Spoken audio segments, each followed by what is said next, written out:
Assalamualaikum warahmatullahi wabarakatuh. Saya Tria Oktaviana dengan NIM 12404193044 dari kelas Mazawa 4A. Dalam video ini saya akan menjelaskan mengenai kebijakan yang saya aplikasikan apabila saya berperan sebagai pimpinan perusahaan terkait operasional perusahaan dalam situasi pandemi yang tiada ujungnya seperti saat ini. Sebagai dampak adanya pandemi COVID-19 yang menyebabkan produktivitas perusahaan menurun, maka saya akan mengambil 3 kebijakan untuk menangani permasalahan tersebut. Di antaranya, yang pertama adalah kebijakan work from home. Kebijakan ini berlaku bagi karyawan yang dapat menyelesaikan pekerjaannya di rumah, seperti pada bagian keuangan, bagian pemasaran, bagian personalia, dan lain-lain. Kebijakan work from home ini berlaku selama 3 hari dalam 1 minggu.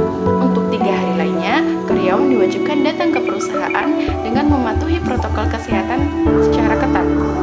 Bagi karyawan yang bekerja di rumah, pekerjaan dapat dilakukan melalui software HR yang telah dibuat oleh perusahaan untuk memudahkan sistem informasi saat WFH. Pekerjaan yang dilakukan oleh karyawan selama di rumah akan dipantau oleh manajer dari masing-masing divisi setiap harinya secara virtual.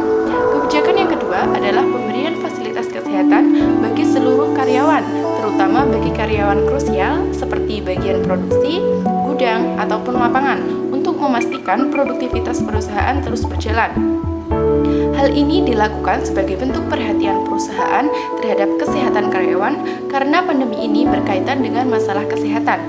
Pemberian fasilitas kesehatan berupa pemberian vitamin untuk menjaga dan meningkatkan imunitas tubuh, pengecekan kesehatan secara berkala, pemberian vaksin, serta penciptaan lingkungan kerja yang aman dan sehat. Dan untuk kebijakan yang ketiga atau kebijakan yang terakhir adalah pemberian motivasi oleh HRD kepada karyawan secara lebih intensif.